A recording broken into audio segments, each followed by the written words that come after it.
दोस्तों, यह बात तो आपने सुनी होगी कि कर्मों का फल और भाग्य का लेखा कभी नहीं मिटता। हम अच्छे कर्म और बुरे कर्म नीचे धरती पर करते हैं और हम सोचते हैं कि हमें कोई नहीं देख रहा, लेकिन एक अलौकिक शक्ति है जो हमेशा हम पर नजर रखती है। जैसा बीज बोओगे वैसी ही फसल प्राप्त करोगे। ये कहावत आपने सुनी ही होगी, जैसे आप कर्म करोगे वैसा ही आपको फल भी प्राप्त होगा। लेकिन मेरा एक सवाल है, क्या आप इस बात पर यकीन करते हैं कि जैसा आप कर्म करते हैं वैसा ही आपको फल भी मिलता है? आइए इस कहानी के माध्यम से समझते हैं। नमस्कार दोस्तों, इट्स यूट्यूब चैनल में आपका दिल से स्वागत है। दोस्तों, यह कहानी बड़ी ही शिक्षाप्रद, महत्वपूर्ण और ज्ञानवर्धक है। मेरा आपसे निवेदन है कि कहानी के अंत तक हमारे साथ में जरूर बने रहना। तो चलिए कहानी को शुरू करते हैं। बहुत समय पहले की बात है। एक गांव में रघु नाम का किसान रहता था। उसके परिवार में सिर्फ रघु और उसकी पत्नी रहती थी। एक दिन वह किसान और उसकी पत्नी अनाज बेचने के लिए दूसरे नगर गए थे। जब वह अनाज बेचकर दूसरे नगर से अपने नगर आ रहे थे, दोनों अनजान शहर में एक सुनसान रास्ते से जा रहे थे। जब वह दूसरे राज्य की सीमा से निकले तो उन्हें रास्ते में कुछ डाकू मिल गए और उन डाकुओं ने उस किसान और उसकी पत्नी के पास जो कुछ भी था वह सब कुछ लूट लिया। और इस तरह किसान और उसकी पत्नी को डाकुओं ने भिखारी बना दिया। इसके बाद डाकुओं का गिरोह वहां से चला गया। डाकू तो चले गए, लेकिन किसान और उसकी पत्नी को लूटने के बाद वह दोनों चिंता में पड़ गए और सोचने लगे कि आगे क्या किया जाए। एक तो अनजान शहर, और अनजान शहर में दोनों का बुरा हाल था, क्योंकि अनजान शहर में पैसा ही सब कुछ होता है। किसान अपनी पत्नी को लेकर अनजान शहर की तरफ बढ़ने लगा। उसे यह चिंता खाए जा रही थी कि अब मैं क्या करूं, और करूं तो करूं कैसे। वह इसी चिंता में चला ही जा रहा था कि नगर के बाहर एक महात्मा की कुटिया दिखाई दी। वह किसान अपनी पत्नी को लेकर कुटिया की तरफ चल दिया। जब वह कुटिया के पास पहुंचा तो उसे वहां पर एक महात्मा मिले, जो एक चबूतरे पर बैठे हुए अपने शिष्यों को प्रवचन दे रहे थे। महात्मा को देखकर किसान सोचने लगा, क्यों ना इन साधु महाराज को अपनी समस्या बताऊं, शायद यह मेरी समस्या का कुछ समाधान कर दें। ऐसा विचार करके वह किसान उन साधु महात्मा के पास पहुंच गया और उन्हें प्रणाम किया। फिर बहुत ही विनम्र स्वर में उसने अपनी समस्या उन महात्मा को बताई और कहने लगा, महाराज, यदि किसी तरह आप मेरी पत्नी को किसी सेठ के पास गिरवी रखवाकर मुझे कुछ पैसे दिलवा दें तो आपकी बड़ी कृपा होगी। जब साधु ने किसान की बात सुनी तो उस साधु महात्मा को उस किसान पर दया आ गई। साधु ने अपने परिचित सेठ के बारे में बताया और उस किसान को उसके पास भेज दिया। किसान अपनी पत्नी को लेकर उस सेठ के पास पहुंच गया और उस सेठ से हाथ जोड़कर कहने लगा, सेठ जी, मुझे कुछ पैसों की आवश्यकता है। मेरे पास गिरवी रखने के लिए और तो कुछ नहीं है, बस मेरी पत्नी है। आप मेरी पत्नी को गिरवी रखकर मुझे कुछ पैसे दे दीजिए। मैं उन पैसों से कोई व्यापार करके जल्दी ही आपकी रकम ब्याज सहित वापस कर दूंगा और अपनी पत्नी को आपसे छुड़ा लूंगा। तब तक मेरी पत्नी आपके दिए हुए पैसों में आपके पास गिरवी रहेगी। सेठ ने जब उस किसान की बात सुनी तो वह पैसे देने के लिए तैयार हो गया और पैसों के बदले में किसान की पत्नी को अपने पास गिरवी रख लिया। किसान सेठ के पास अपनी पत्नी को गिरवी रखकर और उस सेठ से कर्ज लेकर व्यापार करने के लिए आगे बढ़ गया। किसान ने उन रुपयों से अनाज का व्यापार शुरू कर दिया। वह अब किसान से व्यापारी बन गया। अब सस्ते दामों में किसानों से अनाज को खरीदता था और दूसरे जरूरतमंद किसानों को महंगे दामों में बेच देता था। इस प्रकार रघु ने उन पैसों से बहुत ही कम समय में अच्छा खासा धन अर्जित कर लिया। जब रघु ने खूब पैसा कमा लिया तो 8 महीने बाद फिर रघु उसी नगर में वापस लौट आया, जिस नगर में वह अपनी पत्नी को उस सेठ के पास गिरवी रखकर गया था। रघु नगर में आकर सीधा उस सेठ के पास पहुंच गया और सेठ के पास पहुंचकर कहने लगा, सेठ जी, मैं 8 महीने पहले आपके पास अपनी पत्नी को गिरवी रखकर गया था। आप अपना हिसाब करके मुझसे रुपए ले लीजिए और मेरी पत्नी को मुझे वापस लौटा दीजिए। यह सुनकर उस सेठ ने कहा, भाई क्या बताऊं, आज से 3 महीने पहले की बात है।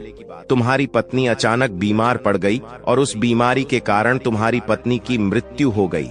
मैंने तुम्हारी पत्नी का बहुत इलाज भी करवाया, अच्छे से अच्छे वैद्य को बताया, लेकिन मैं फिर भी तुम्हारी पत्नी को नहीं बचा सका। रघु ने जब उस सेठ के मुंह से यह सुना तो रघु यह सुनकर बड़ा दुखी हुआ। फिर थोड़ा धीरज रखकर उस सेठ से बोला, सेठ जी, जो होना था वह तो हो चुका है। शायद मेरे नसीब में ही ऐसा लिखा हुआ था। वह मेरे साथ रहती तब भी आयु पूरी होने पर उसे मरना ही पड़ता। होनी को कौन टाल सकता है। फिर भी आप अपने पैसे मुझसे ले लीजिए, ताकि मुझे इस बात का संतोष हो जाए कि मैंने अपना कर्ज चुका दिया और मैंने आपका कर्ज चुकाकर अपनी पत्नी को गिरवी रखने के कलंक से खुद को बचा लिया। रघु की बात सुनकर वह सेठ बोला, नहीं भाई, अब मैं तुझसे वह पैसे कैसे ले सकता हूँ। जब मैं तुम्हारी अमानत ही तुम्हें नहीं लौटा सकता तो अपना कर्ज वापस लेने का मुझे कोई हक नहीं है। रघु ने बार बार सेठ से अपना कर्ज वापस लेने का आग्रह किया, परंतु सेठ नहीं माना। उदास भाव से रघु जब वहां से निकला तो रास्ते में फिर उसी स्थान पर पहुंच गया जहां पर वह उन साधु महात्मा से पहली बार मिला था। हमेशा की तरह साधु महात्मा अपने चबूतरे पर बैठे हुए अपने शिष्यों को प्रवचन सुना रहे थे।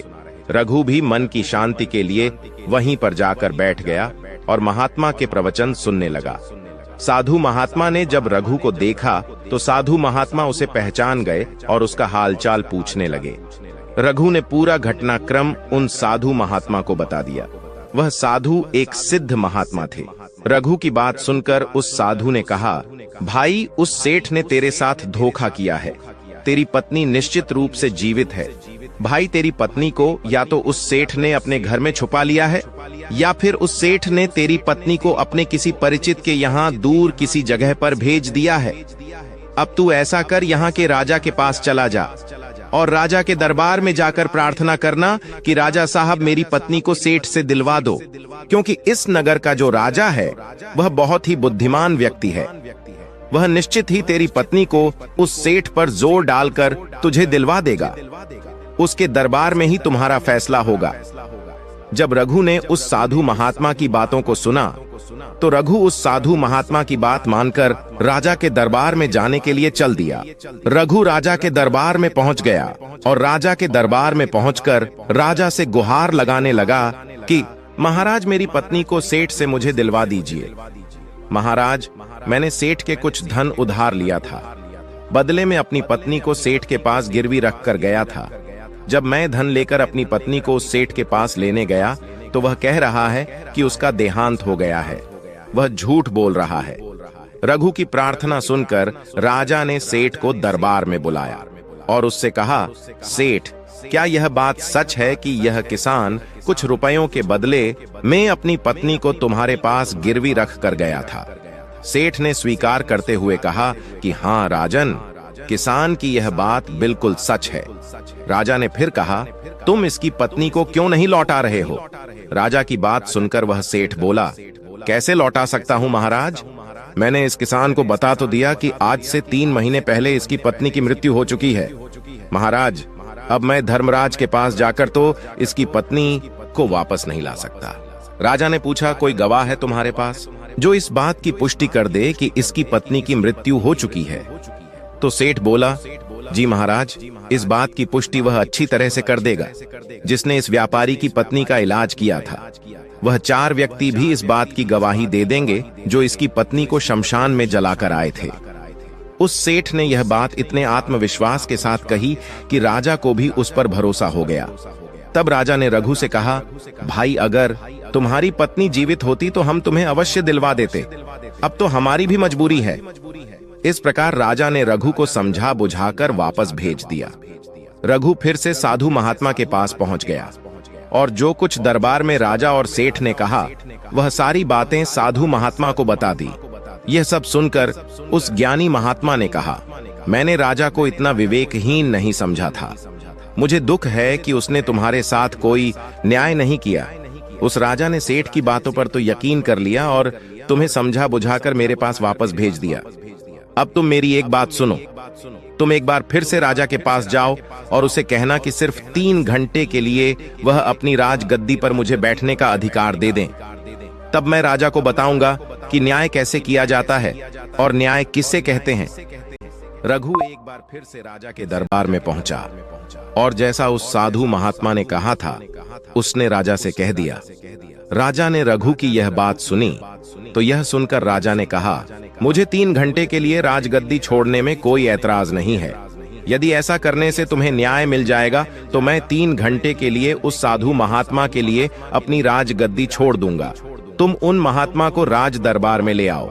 रघु ने जब राजा के यह वचन सुने तो रघु साधु महात्मा के पास गया और उन साधु महात्मा को राज दरबार में ले आया। जब साधु महात्मा राज दरबार में पहुंच गए तो राजा ने अपनी राजगद्दी उन साधु महात्मा को सौंप दी। फिर राजगद्दी पर विराजमान होते ही साधु महात्मा के सामने उस सेठ को दरबार में प्रस्तुत किया और उससे कहा, सेठ जी, आपने कहा कि इस किसान की पत्नी आपके पास रहते हुए 3 महीने पहले ही स्वर्ग से धार गई और आपका कहना है कि आपके पास इसकी पत्नी के मरने के गवाह भी मौजूद हैं। क्या मैं उन गवाहों से मिल सकता हूं? फिर राजा बने साधु महात्मा के आदेश पर सेठ के गवाह पेश किए गए। सबसे पहले साधु ने उस वैद्य को बुलाया जिसने रघु की पत्नी का इलाज किया था। साधु ने वैद्य से पूछा, क्यों भाई, आपने ही हरीश की पत्नी का इलाज किया था? वैद्य बोला, जी हुजूर, मैंने ही रघु की पत्नी का इलाज किया था। वैद्य की बात सुनकर वह साधु बोला, अच्छा वैद्य जी, मुझे ये बताओ कि तुम रघु की पत्नी का इलाज करने के लिए सेठ के घर जाते थे या फिर रघु की पत्नी इलाज करवाने के लिए तुम्हारे पास आती थी? राजा बने साधु महात्मा की बात सुनकर वह वैद्य राजा से बोला, महाराज सेठ जी मेरे औषधालय पर स्वयं आकर दवा ले जाते थे। साधु बोला, यानी तुम विश्वास के साथ यह नहीं कह सकते कि वह दवा सेठ रघु की पत्नी के लिए ही ले जाता था या फिर किसी और के लिए?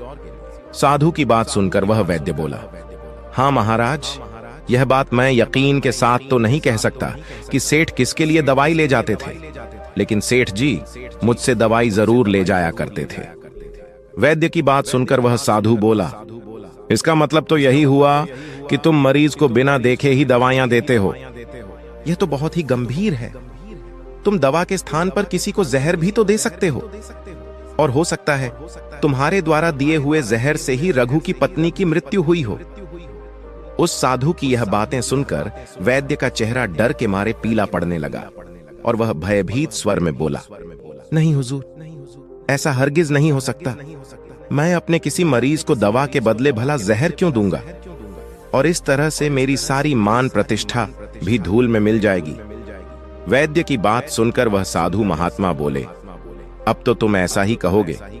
मैं तुम्हें अपने कर्तव्य के प्रति लापरवाही करने के और एक मरीज के जीवन से खिलवाड़ करने के अपराध में 50 कोड़े लगाने का आदेश देने जा रहा हूं। इसके साथ ही तुम्हारा मुंह काला करके सारे नगर में तुम्हें घुमाया भी जाएगा। अब तुम सोच लो, वैद्य सच बोलोगे या फिर मैं सैनिकों को तुम्हें गिरफ्तार करने का आदेश दूं? यह सुनकर वैद्य का शरीर कांपने लगा और वह उस साधु के कदमों में जा गिरा और बोला, हुजूर, मुझे माफ कर दीजिए। मैं स्वीकार करता हूं कि मैंने सेठ के किसी मरीज का कोई भी इलाज नहीं किया। सेठ ने तो मुझे पैसे दिए थे और कहा था कि यदि गवाही की आवश्यकता पड़े तो ऐसा कहकर उसके पक्ष में गवाही दे दूं। बस मेरा इतना ही अपराध है कि मैंने लालच में आकर इस सेठ का प्रस्ताव स्वीकार कर लिया। राजा बने साधु महात्मा ने कहा, वैद्य जी, कुछ भी हो, आपने अपराध तो किया है, इसलिए मैं तुम्हें झूठी गवाही के इल्जाम में 100 कोड़े लगाने का आदेश देता हूं। साधु महात्मा के आदेश का राजा के सैनिकों ने तुरंत ही पालन किया। सैनिकों ने तत्काल ही उस वैद्य को पकड़ लिया और भरे दरबार में उसे कोड़े लगाने लगे। पहला कोड़ा लगते ही वह जोर से चीख पड़ा और कहने लगा, महाराज मुझ पर रहम कीजिए, महाराज मुझ पर दया कीजिए, मैं मर जाऊंगा। हर कोड़े के साथ उसके गले से करुणामय आवाजें निकलने लगीं। उसकी चीखें राज दरबार में गूंज उठीं। वैद्य के साथ ऐसा होते हुए देखकर सेठ के गवाह के तौर पर बुलाए गए उन 4 व्यक्तियों के कलेजे दहल गए, जिन्होंने रघु की पत्नी को शमशान में ले जाकर जलाने की बात कही थी। अब बारी उन 4 गवाहों की आई। साधु महात्मा ने उनसे पूछा, तुम लोगों का कहना है कि तुम 4 ने इस रघु किसान की मृत पत्नी का शव ले जाकर शमशान में उसे जलाकर आए थे। मुझे यह बताओ कि अंतिम संस्कार से पहले जब मृत शरीर को स्नान कराया जाता है, फिर उसे कफन में लपेटकर धरती पर रखा जाता है। स्नान के दौरान क्या तुमने उस स्त्री का मृत शरीर देखा था? यह सुनकर उस सेठ के चारों गवाह कहने लगे, नहीं हुजूर, उसका मृत शरीर तो हमने देखा ही नहीं था। जब सेठ जी ने अर्थी तैयार कर ली थी, उसके बाद ही हम उसे शमशान में ले गए और उसे जलाकर आए। उन चारों गवाहों की बात सुनकर वह साधु महात्मा बोले, और तुमने यह जानना भी उचित नहीं समझा था कि उस अर्थी में कोई मृत मनुष्य लेटा है या कोई जीवित व्यक्ति? कहीं ऐसा तो नहीं किसी जहरीले पदार्थ से बेहोश व्यक्ति उस अर्थी में लेटा हो और उसे तुम शमशान में ले जाकर जलाकर आ गए हो? यह तो एक बहुत ही गंभीर अपराध है। इसके लिए तुम लोगों को मृत्युदंड की सजा भी दी जा सकती है। वह चारों गवाह वैद्य की पिटाई देखकर पहले से ही भयभीत थे। जब उन्होंने साधु महात्मा के मुख से मृत्युदंड की बात सुनी तो वह सुनकर उन सभी के हाथ पांव मानो बिल्कुल ही ठंडे पड़ गए हों। साधु ने विनय भाव से सेठ की तरफ देखा। जैसे ही उस साधु महात्मा ने सेठ की तरफ देखा तो सेठ का चेहरा ऐसे काला पड़ गया। साधु ने सेठ से कहा, सेठ जी, तुम्हारे पांचों गवाहों की तो पहले ही हवा निकल गई। अब तुम बताओ कि किसी की इच्छा के विपरीत किसी की पत्नी को जबरदस्ती घर में रखना और अमानत में खयानात के अपराध में तुम कौन सी सजा पाना पसंद करोगे? साधु महात्मा की बात सुनकर सेठ का चेहरा एकदम से सफेद पड़ गया। उसके मुंह से कोई बोल नहीं निकल सका। राजा बने साधु ने कहा, सेठ, इससे पहले कि मैं तुम्हें 10 साल का कठोर कारावास की सजा दे दूं, अभी भी समय है कि तुम इस रघु किसान की पत्नी को दरबार में हाजिर कर दो। सजा के डर से सेठ ने तुरंत अपने सेवकों को अपने घर भेजा और सेवकों को घर भेजकर रघु की पत्नी को दरबार में प्रस्तुत कर दिया। साधु ने सेठ से लेकर रघु को उसकी पत्नी सौंप दी और सेठ को झूठी गवाही के अपराध में 5 महीने की कैद की सजा सुना दी।